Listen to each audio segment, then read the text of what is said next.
Hello friends, welcome to Yoga's diary. இன்றைக்கி நம்ம pasta ரெசிப்பியில் spring pasta பார்க்க போகிறோம்.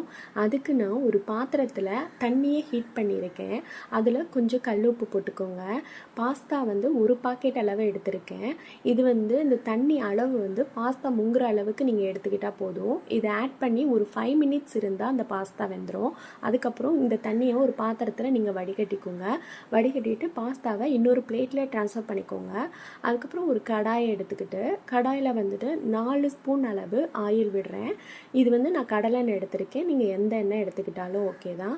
அதுக்கப்புறம் ஸ்பைஸியாக கட் பண்ணி வச்ச பூண்டு, ஸ்பைஸியாக கட் பண்ணி வச்ச இஞ்சி, இதை நான் ஆட் பண்ணுறேன். இது நீங்கள் இப்படி கட் பண்ணாலும் ஓகே, அல்லது இஞ்சி பூண்டு விழுது போட்டாலும் ஓகே தான். இதை நீங்கள் ஆட் பண்ணதுக்கப்புறம் இது பொரிஞ்சு வந்த உடனே 2 பெரிய வெங்காயம் எடுத்திருக்கேன். இதையும் இதை ஆட் பண்ணி நல்லா வதக்கிட்டு அந்த பொன்னிறமாக மாறுற அளவுக்கு நீங்கள் வதக்கிக்கோங்க. வதக்கினதுக்கப்புறம் கொஞ்சம் கருவேப்பிலை நான் ஆட் பண்ணுறேன். அதுக்கப்புறம் 4 தக்காளியை கட் பண்ணி வச்சுருக்கேன். அந்த தக்காளியை நம்ம ஆட் பண்ண போகிறோம். இதை நான் கேப்சிகம் போட்டிருக்கேன். நீங்கள் எந்த காய்கறி வேணாலும் போட்டுக்கலாம். நான் கேப்சிகம் போட்டிருக்கேன். அதுக்கப்புறம் 4 தக்காளி அளவு நம்ம ஆட் பண்ணுறோம். ஆட் பண்ணி அதையும் நல்லா அந்த தக்காளி வதங்கி நல்லா சுருங்கி வர அளவுக்கு நீங்கள் வதக்கிக்கோங்க. வதக்கினதுக்கப்புறம் இதில் கரம் மசாலா 1/2 ஸ்பூன் போட்டிருக்கேன்.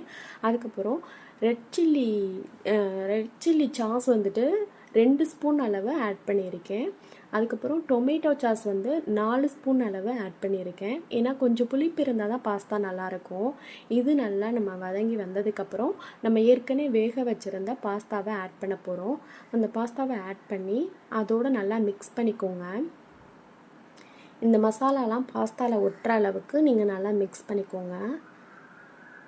மிக்ஸ் பண்ணதுக்கப்புறம் மிளகுத்தூள் ஒரு 1/2 ஸ்பூன் போட்டிருக்கேன். இதையும் நம்ம ஆட் பண்ணி நல்லா மிக்ஸ் பண்ணிக்கிடுவோம். இதுக்கப்புறம் நம்ம கொத்தமல்லி இலை போட்டோம்னா அவ்வளோதான். சுவையான நல்ல குழந்தைகள் விரும்பி சாப்பிட்ற பாஸ்தா ரெடி. இதை நீங்கள் மறக்காமல் வீட்டில் செஞ்சு பாருங்கள். இந்த சேனலை நீங்கள் பார்க்குறதுக்கு ரொம்ப நன்றி. இதை ஷேர் பண்ணுங்கள், சப்ஸ்கிரைப் பண்ணுங்கள்.